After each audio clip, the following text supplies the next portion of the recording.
Peace, everyone, I'm Soba. Welcome to Sobe-Entertained. Just a quick heads up, this video is for entertainment purposes only. Now that we've got that out of the way, grab your favorite snacks, kick back, and let's get into it. Protocol. Matriarch. The Reckoning. The SUV screamed away from the burning wreckage of the dental office, the interior cabin vibrating with the hum of the engine and the heavy silence of two people who had lived a lie for 3 years. Bill was driving, his eyes fixed on the road, leaving Elara and Marcus in the back.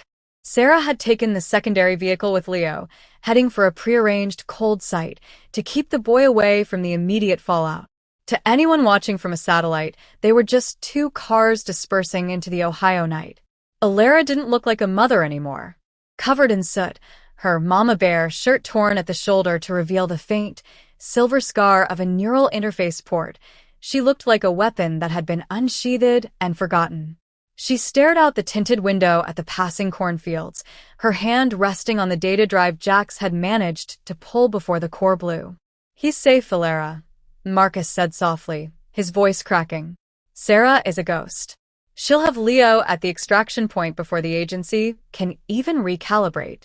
Elara didn't turn. "Safe. That's the word you used when you told me you were a foreman. That's the word you used when we bought the house on the cul-de-sac. Safe is a lie you told me every morning for 1,000 days." "I did it to save your mind," Marcus argued, leaning forward. "The professor didn't just want you retired. He wanted you erased. The conditioning, the Ohio mom persona, was the only way to hide your signature from the grid. If you didn't know who you were, they couldn't find you." Elara finally turned her head. Her eyes were cold, reflecting the red glow of the distant fire. "And Leo? Was his life part of the safe lie too?" "I saw the files, Marcus. Project Matriarch. They weren't just watching me. They were using me as an incubator for a battery." Marcus flinched as if she'd struck him. "I didn't know about stage 3. I swear. My orders were to protect the unit. I thought the unit was our family." "You were protecting an asset," Elara spat, holding up the data drive. "It's all here. The DNA splicing. The supernova trigger. They weren't waiting for Leo to grow up. They were waiting for his powers to reach a threshold so they could harvest him. And you sat at the dinner table with us, Marcus. You watched him blow bubbles in his milk, and you knew his blood was property of the agency." "I loved him," Marcus roared, the sound echoing in the cramped SUV. "From the moment I held him, he was my son. I stopped being a guardian the day he was born, Elara. I became a father. That's why I didn't tell you. If you knew, you would have fought. And if you fought, they would have seen the commander. They would have seen him." Elara looked down at her hands. They were steady. Terrifyingly steady. "The commander is all he is now," she whispered. "Because the mom you created? She died the second that door was kicked off its hinges.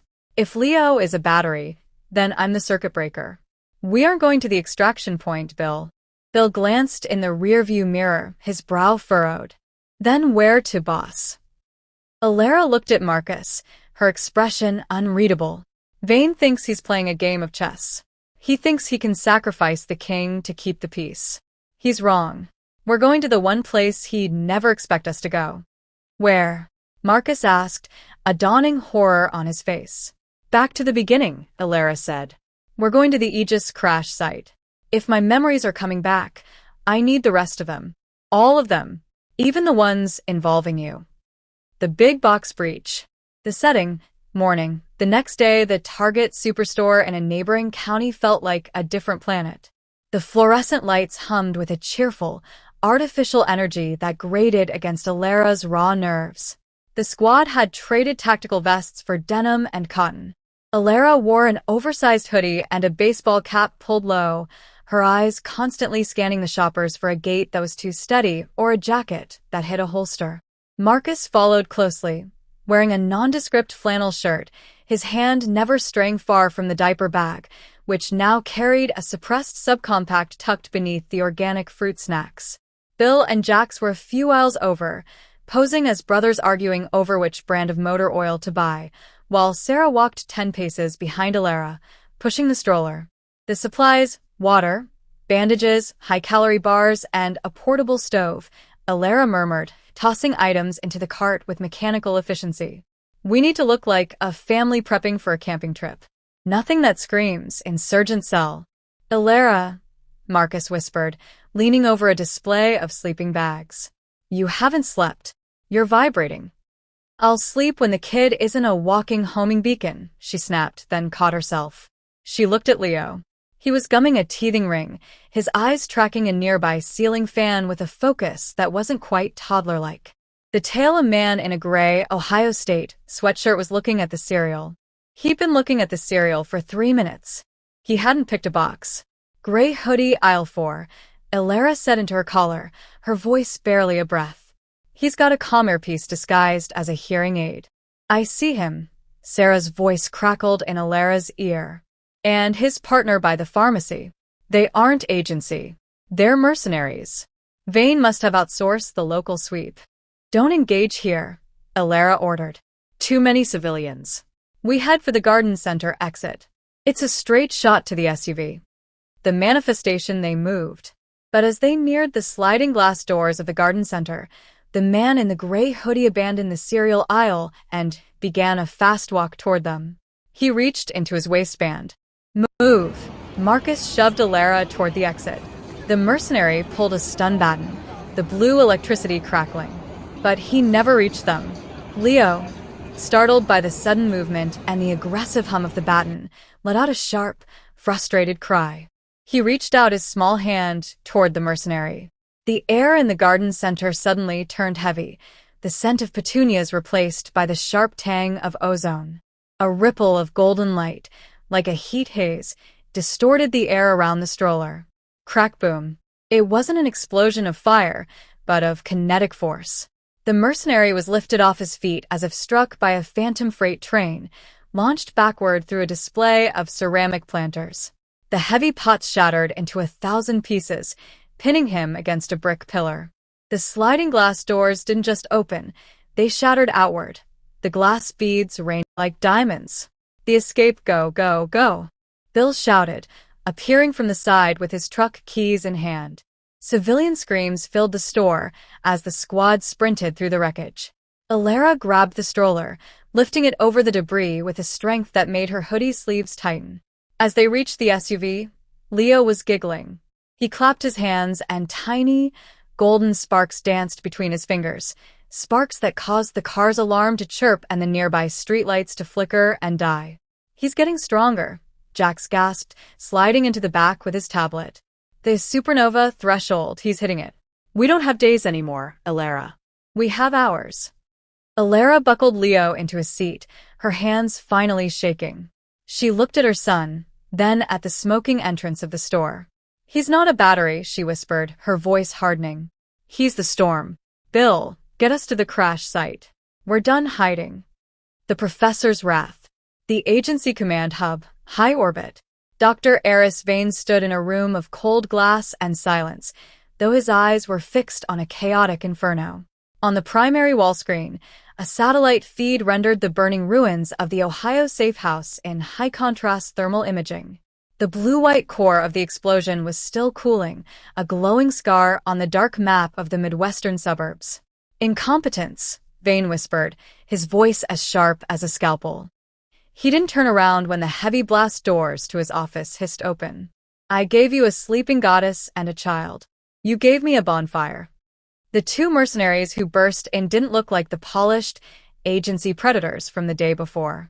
The lead man, still wearing the gray Ohio State sweatshirt, was covered in ceramic dust and fine cuts from the garden center glass. His arm was hanging at an unnatural angle. Doctor, we have a problem, the mercenary panted, his bravado replaced by a primal, shaking fear. The commander, she didn't just fight back. She wasn't the one who hit us. Vane slowly turned. His face was a mask of pale, controlled fury. I am aware the commander is online, Captain. I watched her dismantle a purge squad with a subcompact and a kitchen knife.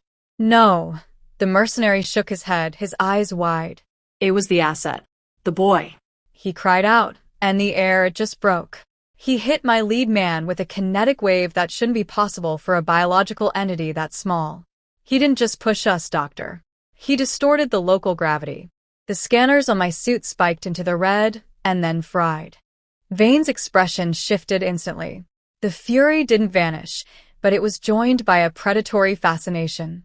He stepped toward the mercenary, his eyes darting to the tablet the man was holding.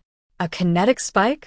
Vane breathed, his voice dropping to a low, dangerous hum. Show me the telemetry. The sensors are dead, but the satellite backup caught the signature, the mercenary said, handing over the cracked tablet. Vane looked at the screen. A graph showed a vertical line of golden energy, a spike so sharp it looked like a needle. Stage 3, Vane whispered, a dark, thin smile curling his lips. He's skipping the incubation phase. The trauma of the breach is accelerating the supernova threshold. He isn't just a battery anymore. He's a gateway.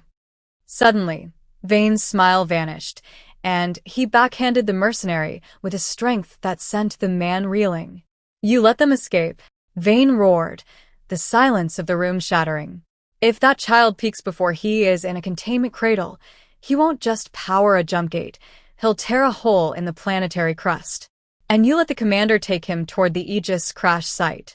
We're tracking the SUV's heat signature, the second mercenary stammered from the doorway. But they're moving into the dead zone near the impact crater. The interference is...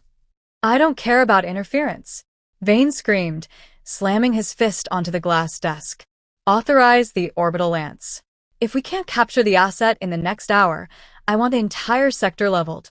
If I can't have a gateway, I will ensure there is nothing left of this mudball for Nova to rule. He turned back to the screen, watching the tiny blip of the SUV moving toward the dark, jagged mountains of the crash site. You always were too sentimental, Elara, Vane hissed at the screen. You think you're saving him. You're just carrying the fuse to your own extinction. The static and the spark. Inside the lead SUV, midday. The interior of the SUV felt like a pressure cooker. Outside, the lush Ohio greenery was giving way to the dead zone, a 50-mile radius around the Aegis crash site where the trees were gray, skeletal, and twisted by lingering radiation. Elara sat in the passenger seat, her eyes fixed on the rear-view mirror. Behind them, Sarah's black sedan was a steady shadow, but something was wrong. Bill, the dash, Elara said, her voice dropping into that low, tactical register. Bill looked down. The digital speedometer was flickering, the numbers jumping from 0 to 99 and back again. The GPS map was a mess of jagged green lines. Interference is spiking, boss. We're hitting the edge of the crash's electromagnetic shadow. It's not just the crash, Jax muttered from the back, frantically tapping at a tablet that was bleeding static. Look at the kid. The manifestation in the chase vehicle, Sarah was white-knuckled on the wheel. Beside her, in the car seat, Leo wasn't crying anymore. He was eerily silent. His skin wasn't just pale, it was translucent, and beneath the surface, his veins were pulsing with a soft, rhythmic golden light. Every time his heart beat, the radio in the car let out a burst of white noise. Elara, do you copy? Sarah's voice came through the comms, shredded by interference. He's glowing. The car's electronic stability control just died. I'm steering a 2-ton brick here. Keep him calm, Sarah. Elara shouted into the radio, leaning halfway into the back seat as if she could reach through the metal to her son. Sing to him. Use the Hushabye protocol. The dead zone as they crossed the final perimeter fence, a rusted chain-link barrier marked with total seclusion signs. The world went silent. The SUV's engine coughed and died. The power steering locked up. Bill wrestled the wheel, guided by sheer muscle, as they coasted to a halt on the cracked asphalt. Behind them, Sarah's sedan skidded to a stop, its headlights flickering once before going dark. The silence that followed was absolute. No birds, no wind, only the faint, high-pitched hum of the Aegis, a sound Elara felt in her teat. The confrontation. Elara threw her door open and sprinted back to the chase vehicle. She ripped the door open. The interior of Sarah's car was warm, too warm. It smelled like a thunderstorm was about to break. Leo looked up at her. His eyes, usually a soft brown, were now swirling nebulae of gold. Small pebbles on the floor of the car were beginning to levitate, drifting upward in the cabin like they were underwater. "Mama?" Leo whispered. As he spoke, a localized pulse of energy rippled out. The windows of the sedan didn't shatter, but they cracked in a spiderweb pattern, centered on the boy. "I've got you, Leo. I've got you," Elara breathed, reaching into the shimmering air. Her skin tingled with static, the hair on her arms standing up. She unbuckled him, and as she pulled him to her chest, the golden glow dimmed slightly, but the ground beneath her feet began to vibrate. Marcus stepped out of the lead SUV, holding a mechanical compass, the only thing that still worked. He looked at the horizon, where the jagged, metallic hull of the Aegis rose out of the earth like a fallen god. "The electronics are fried for 5 miles in every direction," Marcus said, his face grim. "If Vane sends those drones or the orbital lance, they won't be able to lock on. But it also means we're on foot. And we're carrying a son in our arms." Elara tucked Leo's head under her chin, her eyes fixed on the distant wreckage. "Good," she said, her voice hard as flint. "Let them come into the dark to find us. Sarah, Bill, gear up. We have a ship to wake up." The trek through the dead zone felt like walking through a charcoal sketch of a world that had ended. The trees were petrified, their bark turned to a chalky gray that crumbled at a touch. Underfoot, the soil was replaced by a fine, metallic ash that puffed up in small clouds with every step. The silence, was the heaviest part. Without the hum of engines or the chirp of insects, the only sounds were the rhythmic crunch of their boots and the ragged breathing of the squad. Elara led the way, carrying Leo in a tactical front carrier. She could feel the heat radiating from his small body. It wasn't the heat of a fever, but the thrum of a localized power grid. Every few minutes, a low-frequency pulse would ripple out from him, causing the air to shimmer and the dead leaves on the ground to momentarily float before settling back into the ash. "The air is ionizing," Jax whispered, checking a mechanical barometer. "We're walking into a massive static field. If anyone tries to fire a traditional energy weapon out here, it'll probably backfire into their hands." The internal friction. Marcus walked at Elara's flank, his pulse rifle slung over his shoulder. He kept trying to catch her eye, but Elara remained a statue of focus. "You're pushing too hard," Marcus said softly, stepping over a fallen, metallic log. "You haven't stopped to drink water since the target. Even a commander needs to refuel." "The commander didn't have a child whose DNA is being rewritten by a crashed starship, Marcus," Elara replied without looking back. "We reach the Aegis by nightfall, or we don't reach it at all. Vane isn't going to wait for the interference to clear. He'll send something that doesn't rely on a satellite link." "The first sign, stop," Bill called out from the rear. The squad froze. Bill was kneeling by a patch of ash, pointing at a series of indentations. They weren't footprints. They were deep, triangular punctures in the earth, spaced with predatory precision. "Stalkers," Sarah hissed, her hand going to the hilt of her vibroblade. "Agency bioconstructs. They don't have electronics to fry. They track by pheromones and heat." "How many?" Elara asked, her hand instinctively shielding Leo's head. 3.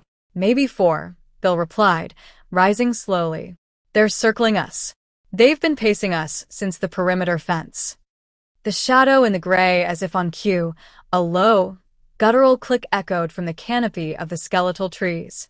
Above them, a shape moved, a blur of gray, leathery skin and multi-jointed limbs that blended perfectly with the dead wood. Leo stirred in the carrier, his golden eyes snapping open. He looked up at the trees and let out a soft, curious coo. Suddenly, the golden glow in his veins flared. A surge of energy hissed outward, and for a split second, the invisibility of the stalkers was stripped away. The kinetic pulse hit the trees, causing the petrified wood to shatter like glass. 4 stalkers tumbled to the ground, hissing and snapping their mandibles, their bioluminescent eyes glowing a hateful red. They were 6 feet of lean, engineered muscle, designed for one thing: retrieval. "Form a circle," Elara commanded, drawing her suppressed pistol and her pulse blade. "Sarah, take the left. Bill, watch the rear. Marcus, stay on Leo." The lead stalker lunged, its claws extended like obsidian razors. The first stalker didn't roar. It hissed like escaping steam as it launched from a petrified branch. In the dead zone, where high-tech optics and smart targeting were useless, the fight stripped back to raw reflex and cold steel. The first lunge, Elara pivoted on her heel, the carrier holding Leo shifting with her center of gravity. As the leathery creature closed the distance, she didn't fire. The muzzle flash would have blinded her in the gray gloom. Instead, she used the butt of her suppressed pistol to smash into the creature's midsection, redirecting its momentum into a jagged, metallic stump. The squad's defense, Sarah. 6 o'clock. Bill roared. Sarah didn't look. She dropped to one knee, unsheathing 2 combat knives. The second stalker overshot her, its obsidian claws whistling through the air where her head had been a second before. She spun, hamstringing the beast with a surgical strike. It screeched, a sound like grinding metal, as it collapsed into the ash. Bill handled the third with a heavy, reinforced riot shield he'd scavenged from the SUV. The creature slammed into the carbon fiber surface with the force of a wrecking ball. Bill held his ground, his boots sinking inches into the metallic soil. Marcus, keep the light on them. Bill grunted. The tactical flare Marcus realized that Leo's glow was their only reliable light source. He adjusted the carrier's straps, tilting Leo slightly so the rhythmic golden pulses illuminated the gray forest like a strobe light. Every time Leo's heart beat, a wave of amber light washed over the trees, revealing the stalkers' positions. It was terrifying. If you're still watching, please give the video a like. The threshold, the aegis, the impact crater. The skeletal forest finally gave way to a wasteland of fused glass and jagged obsidian. In the center of the massive basin lay the aegis. It wasn't a ship in the traditional sense. It looked like a splinter of a fallen moon, a mile-long shard of iridescent alloy that hummed with a low, bone-shaking frequency. The squad stopped at the base of the hull. Up close, the ship didn't look dead. Its surface was covered in geometric patterns that shifted like liquid oil. "It's beautiful," Sarah whispered, her hand hovering just inches from the metal. "And terrifying." Elara stepped forward. As she approached, the golden glow in Leo's veins intensified, syncing perfectly with the ship's thrum. The carrier felt lighter, as if the ship's localized gravity was reaching out to cradle the boy. Elara placed her palm against the freezing cold alloy. VRE thump. The sound didn't come from the air. It came from their marrow. A ripple of blue light started at Elara's fingertips and raced up the side of the hull, illuminating miles of dormant circuitry. Massive iris ports, seized by 3 years of rust and debris, began to grind open with the scream of tortured metal. "The seal is broken," Elara rasped, her silver interface scar glowing a matching blue. "It recognizes us." Inside the dark maw of the airlock, a single, flickering holographic terminal flickered to life. It didn't show a logo. It showed a countdown. Agency Command Hub, High Orbit. Dr. Eris Vane stood in the center of the bridge, his hands clasped behind his back. On the massive tactical display, for vitals monitors suddenly turned gray. The steady pulse of the stalker biolinks flatlined into a jagged static. "Connection lost," a technician whispered, his voice trembling. "Biolink Alpha through Delta terminated. Neural feedback suggests a massive electrical surge before the shutdown." Vane didn't move. He didn't scream. He simply stared at the empty monitors, his reflection ghost-like in the glass. "She didn't kill them with a blade," Vane said, his voice a terrifyingly calm whisper. "She's using the boy as a conductor. She's teaching him how to weaponize the supernova signature." He turned to the tactical officer. "Where are they?" "They've reached the Aegis perimeter, Doctor. The ship just emitted a Class 7 energy pulse. It's waking up. The atmospheric interference is now total. We've lost all satellite imaging of the crater." Vane's eyes narrowed. The predatory fascination was gone, replaced by a cold, desperate pragmatism. He walked over to a secure terminal and entered a 12-digit override code. "Doctor," the officer asked, sensing the shift. "What are you doing?" The Matriarch protocol was designed to harvest a battery. Vane said, his fingers dancing over the keys. But if the battery is already plugged into the mainframe, we don't have a retrieval mission anymore. We have an infestation. He hit the final key. A red icon appeared on the screen. Project Zealot, deployment authorized. If the commander wants to hide in her tomb, Vane hissed, we'll make sure it stays buried. Authorize the Zealot drop pods. No more biologicals. Send the machines that don't have hearts to be broken. The metal was colder than the winter air around it, a deep, cosmic chill that seemed to pull the heat right out of the atmosphere. As Elara stepped onto the fused glass of the inner crater, the Aegis loomed over them, a jagged, iridescent mountain of alien geometry that had been silent for 3 years. The awakening. Elara reached out. The moment her fingertips brushed the hull, the silver interface scar on her arm didn't just itch. It burned with a bright, electric blue light. VRE thump. The sound wasn't heard. It was felt in their marrow. A ripple of sapphire energy ignited at the point of her contact, racing outward across the ship's skin in a web of light, stripping away 3 years of rust and Ohio topsoil in a hiss of steam. It's breathing, Marcus whispered, stepping back as the ground beneath them began to thrum with a low-frequency growl. The spark. In the carrier, Leo's reaction was instantaneous. He didn't cry. He leaned forward, his small hands reaching out toward the hull. As his palms met the metal, the golden light in his veins surged, meeting the ship's blue energy in a violent, beautiful collision of colors. The massive iris port above them groaned. The sound was like tectonic plates shifting. With a scream of tortured metal, the airlock began to cycle open, exhaling a cloud of sterile, recycled air that had been trapped since the crash. Inside the dark maw of the ship, a single holographic terminal flickered to life. It didn't show an agency logo. It showed a pulsing amber icon, DNA match, Commander Nova/Asset, Sola. It knows we're home, Elara rasped, her eyes reflecting the swirling gold and blue. The professor's cold silence. Agency Command Hub, high orbit. In the sterile silence of the bridge, Dr. Eris Vane watched the tactical display. For life sign monitors for the stalkers didn't just fade, they turned a flat, hollow gray. Connection lost, a technician whispered, his voice trembling. Biolink Alpha through Delta terminated. Neural feedback suggests a massive electrical surge before the shutdown. It's like their nervous systems were overrun. Vane didn't move. He didn't scream. He simply stared at the empty monitors, his reflection ghost-like in the glass. She didn't kill them with a blade, Vane said, his voice a terrifyingly calm whisper. She's using the boy as a conductor. She's teaching him how to weaponize this supernova signature. He turned to the tactical officer. Status of the crater? The Aegis just emitted a Class 7 energy pulse, Doctor. The atmospheric interference is now total. We've lost all satellite imaging. It's a complete blackout. Vane's eyes narrowed. The predatory fascination was gone, replaced by a cold, desperate pragmatism.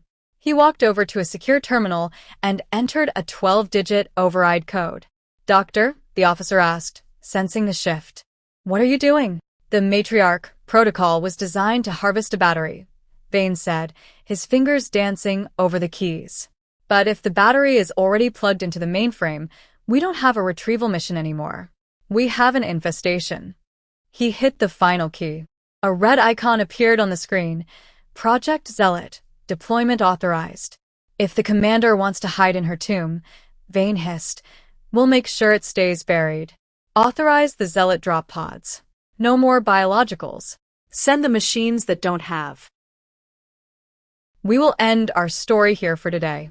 For those who made it to the end, you're an awesome power. Thanks for watching. If you found value in today's story, like, share, and subscribe to help the channel reach more people. Make sure that notification bell is turned on so you're always in the loop. I want to hear your thoughts, so drop a comment below. Are you not entertained? I'll catch you in the next video.